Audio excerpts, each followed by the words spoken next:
Itepu, Assalamu alaikum, Namaste, Huru Nefer. This is Qesankh Keparu with another video for you. And in this video, I want to talk about how your intelligence is not valued in any way, shape, or form. But before I do that, I want you to hit the like button on this video. If this is your first time to my channel, hit the subscribe bell to get notifications of when I go live and when I upload recorded videos. And if you want to know more about my spiritual teachings, you can become a Patreon supporter for as little as $1, $5, $20 per month. It's up to you. There's no obligation, and you can cancel at any time. As a supporter, you will get exclusive access to videos on the spiritual and esoteric. You will also get access to those videos which teach you how to meditate, how to talk with the ancestors, how to do astral projection, videos on dealing with ancestral trauma, lies of the Bible, and so much more. So become a Patreon supporter today. Last but not least, share this video with family and friends so we can get the revolution started. So, Huru Nefer, I want to talk to you about something that's a very important subject. And it's something that's it's something that's been in front of you all the time, which I call the elusive obvious, because it's basically staring you in the face, but many people don't recognize it, don't complain, and say nothing. But that is there is a grooming process, via social media, via social engineering, however. But you have to understand that who you are is not necessarily of your own volition, of your own will. You're being conditioned by being in an ecosystem. Just like one of the things I always say to white people who say they're not racist, I'm saying, well, yeah, you are. Because it's very difficult for you to exist in society that propagates lies about how great you are, and you not take that in internally, especially when the information is being processed on a very subconscious level and being dished out there in the form of certain types of propaganda that's not easily to recognize. Your brain would have to be filtering this out 24/7, which is not capable of doing that. So eventually you're going to receive this information about white superiority, and you are going to act in ways that are white supremacist. And in the same way, black people, like I said, are being groomed and socially engineered to act and think in a certain way.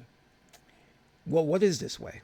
Well, this way is about not valuing intelligence by the collective group, the herd mentality. You see, there are lots of TV shows, programs, news media outlets that don't necessarily, in some cases, do hit you on the head with it, but a lot of it is on the peripheral, and you're not necessarily aware of it, but it's there. In fact, I dare say that many so-called black people ignore it, and it shouldn't be ignored. Yes, the black intelligentsia has recognized it and has tried to say something about it. But the majority of information that is put out there, it's about devaluing the intelligence of black people, especially black males, because they don't want you to be intelligent. They don't want, and more importantly, let's look at it this way, they don't want the community, the black so-called community, or the communita, there's a difference, to value individuals who are intelligent, who excels in academia. They don't want the community to value that. Well, what is valued? Well, since the inception and creation and propaganda of hip-hop culture, which the basis of that ideology is ignorance, pure ignorance, and the valuing of material goods and resources, It attacks those blacks who are intelligent. I mean, words like keeping it real. You're a simp. In fact, black people who are intelligent are made fun of. The best example of that, let's look at Carlton in The Fresh Prince of Bel-Air. You see, Will is valued more for his street smarts and hip hop flair rather than Carlton, who studies hard, goes to the best schools, and does the right thing. And now the wake-up call has hit black America, who for years have idolized individuals like 50 Cent, P. Diddy, Biggie Smalls. Because these individuals, Jay-Z especially, these individuals represented the exact thing that we as black people should not aspire to be. They represented the criminal element in the black community, selling drugs, avoiding this straight and narrow path.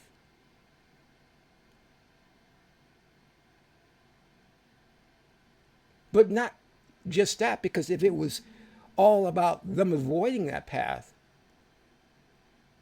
I wouldn't have much to say about it. But along their way, in their ascension to success, which they have been allowed to succeed based on this, that they have attacked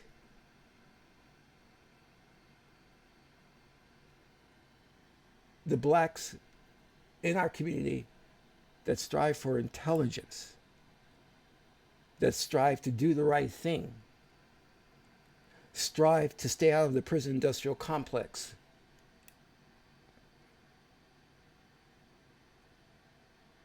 They have been viciously assaulted for wanting to better themselves and made fun of.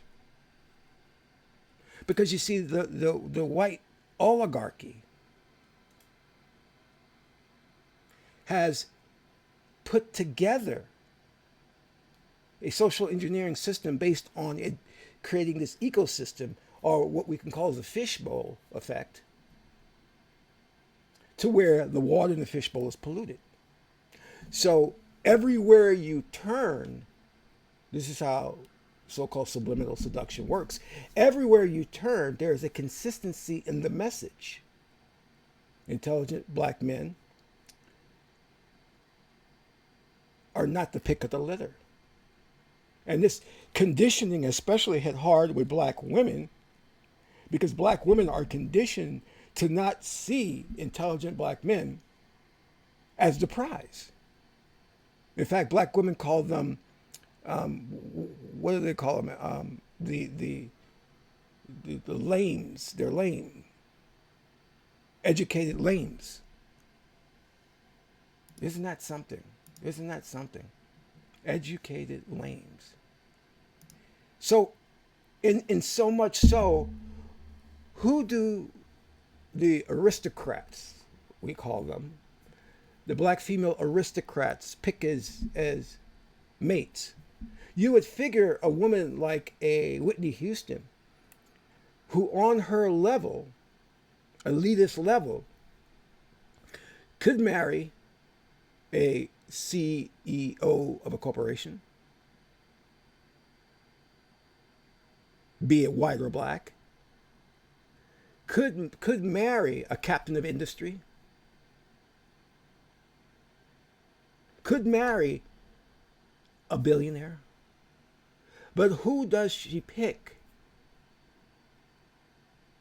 An average thug, a drug dealer, a drug user, drug user. And you will see this consistently with black women who pick these men who one would consider as thugs, on the low end of the totem pole,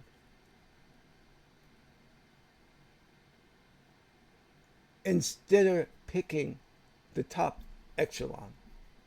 We can get into a debate of the reason they're picking these men is because these men represent a patriarchy, and black women don't want to be under the guise of a patriarchy, because if a man, be it black or white, has more power and influence than she does, then she does not want to listen to that black man. So she picks a black male who is lower than she is, so she can call the shots. I mean, you can. That's a viable argument. You can bring that into the picture. But the reality is still the same, that she is not picking the pick of the litter, the intelligent black men. She is picking what we would consider in the black community the outcast. Tattoos all over their bodies. In the rap industry, but they don't even own the label, don't even own their records, don't own anything.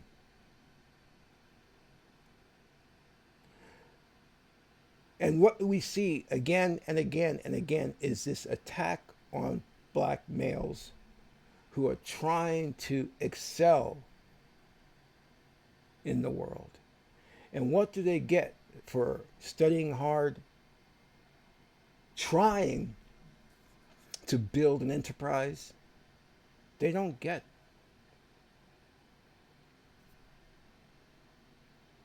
They don't get to be idolized. They're not uplifted. And the same goes true for many black women who try to excel in corporate America, try to do the right thing. And they're called sellouts. These black women study hard, graduate the education system in universities, and called sellouts. Because we're dealing with propaganda. No different than what Hitler did with the Jews. The propaganda tells us that educated black men and women are not to be valued. And in fact, the concoction and the reinvention, I say reinvention, of hip hop was to strike at those individuals who were intelligent, to put them down, to elevate those black people who were from the street, selling the drugs, shooting and killing other black people. And what Hollywood and the music industry did was come along and specifically pick those individuals. Those individuals did not ascend to the position and the popularity the way they are because they were talented. That's bullshit. They got to where they are because they were picked and groomed, so they can be used as propaganda.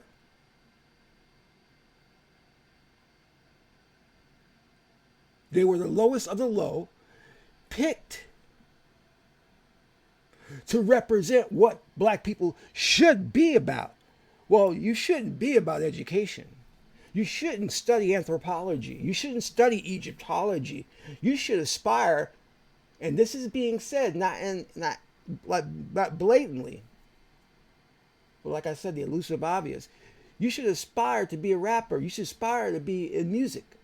And consequently, a lot of black people do. They fall for it. They drink the Kool-Aid. They're told that their lives should be about music and the entertainment industry. In fact, studies have done to show that a lot of black people believe what they see in modern media as being true. And it's not. It's a lie. It's a blatant lie. It's crafted so that you aspire to be a failure. That's what it is. Because your chances of being on the level of a Jay-Z are so remote. You have a better chance of being a brain surgeon. You do. The odds of you of being a brain surgeon are better. So why not go for that? Well, because it doesn't bring what the media flaunts in your face is money, position, fame, power. You're thrown those images over and over again to where you walk around calling yourself king, queen, boss bitch.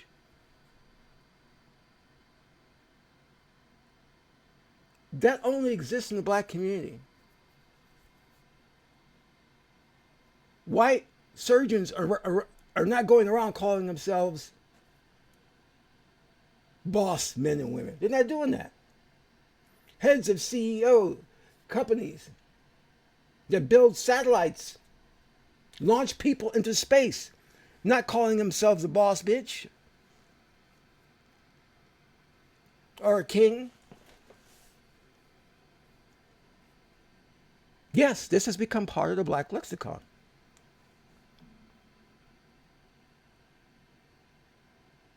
When you call yourself boss man, boss bitch, what you really is saying is I have no power. But I'm fooling myself. Because I have become susceptible to the propaganda of the mass media. One of the things that just upsets my person so much is when I gather around a lot of black men. And what I see from these men is the crystallization of the archetype. The archetype tells us that black men should be about yo, yo, yo, what's up, what's up, what's up? I'm from the community. What's going on, man? I'm from the hood, man. We keep it real. I remember there was this panel that I took part in, and they were debating about who was the realest. And I kid you not, this was really what was happening. I'm from Queens. I'm from the South Bronx. And the way and the mannerisms, how they carry themselves, is to who can demonstrate they're the most hood. Who could use the verbal, the verbiage to demonstrate that they have more strength, that they have more bravado and testosterone. What's up, man? What's up, my man? What's up? And it sickens me to gather around these men who act in this way, because that's a remnant of this programming that tells us that you got to be street, you got to be hood. So many black men think that in order to prove who they are, they have to take on the avatar of a street nigga, of a thug. And consequently, they act as so. Because they have been taught that just to be authentic, just to be you,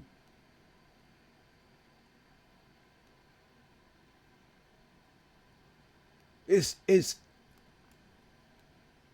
to be put down, to be ignorant, to be made fun of.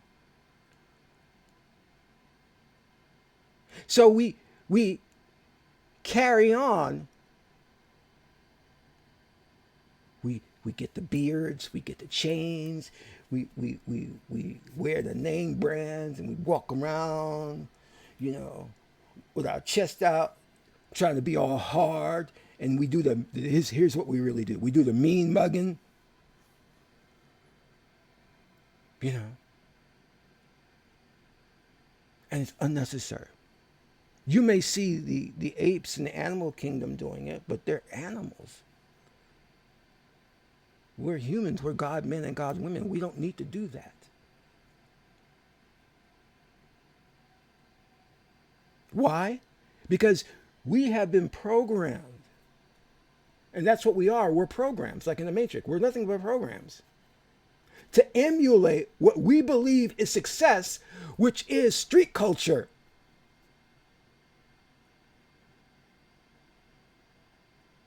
And the very fact that you go around and you take on these character traits, part of which, because you believe it makes you sexy in the eyes of females. Another part of which because you're afraid to be authentic. You take on these character traits, not realizing that you're not anti-white supremacy, but you have become a victim of white supremacy because you emulate these traits, which have been created and crafted by the white oligarchy through the think tank organizations, Council on Foreign Relations, Tavistock, because these organizations craft culture, be it white culture, black culture, they craft culture, and they get all of the media outlets, Hollywood included, to disseminate the information from these studies, because they, and I say this on my broadcast a lot, they sit down in a boardroom and these individuals, sociological experts, determine what they want to be in place within 100 years, within 50 years. How they want you to act, how they want the population to act and think within the next 50 years. And darn it, they are on point because they know how to manipulate the masses to such a high degree, we can only call it sorcery. They've got black males acting in such a way which is counterintuitive, because anytime you start to say that you are keeping it real, but you're emulating the very thing that they want you to do, you are such a victim that it goes even further than George Orwell's 1984. You have become a puppet, a sheeple, because there's no you. There's no you in that. Where is the real you? It's gone. Because all you know how to do is just walk around and act like a gorilla with your pants hanging down, hunched over, mean mugging. There's no real you there. Calling intelligent black men and women who pursue higher excellence. I mean, look who the president, not just the one in power now, but the ones that preceded him. Look who he invites to the White House, rappers. Because they have to keep that in place, that the most successful of you are part of the gangster hip hop culture. And not part of the black excellence or intelligence. This is what we're dealing with.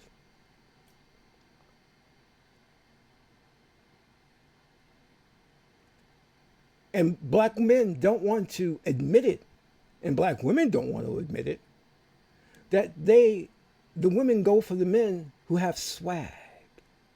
And where does that swag come from? The pimp culture. The thug culture. You see, in a world that is just based on Ma'at, individuals like Jay-Z, 50 Cent, and P. Diddy would not exist, would not be idols for us to emulate. You see, Black America now is awakening from fantasy land. And it's a rude awakening.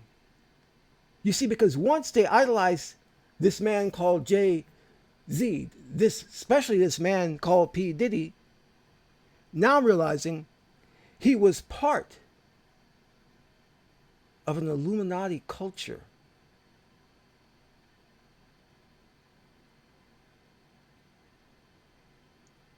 of gay rituals, manipulating people, controlling people, involved in dark sciences. Yes, this man that many black men admired and wanted to be, and wanted to be so much so that they jumped on the street to sell their demo tapes, thinking they could rise to that level. And I said this years ago in my early recordings, that if you think that you can be on that same level, then you're going to have to give up the booty. I said it. But these young black men acted like that was not true. You have to give up the booty. That's part of the ritual, the right to passage, to gain access to that.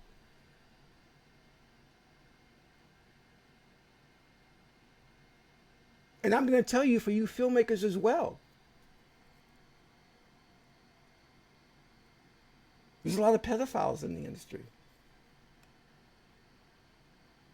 So if you think you're going to be this great filmmaker, well, the music industry and the film industry walks hand in hand. So I just want you to understand what you're dealing with in this world. And if you are trying to do the right thing, live ma'at, don't give up. And don't think you're missing something, because what's on the other side of the wall is corruption, is sick people.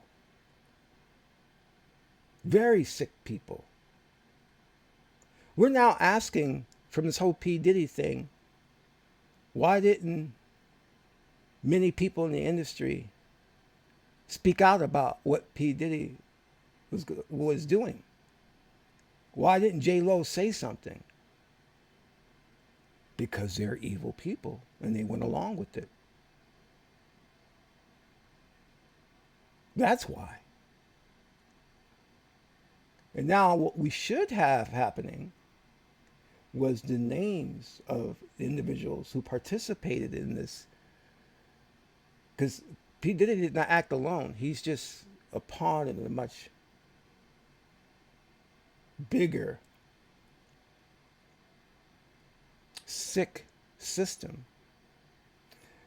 But we should be releasing names, and we should be going after those who participated in these horrific things. And we should try to be breaking down this industry that does this stuff.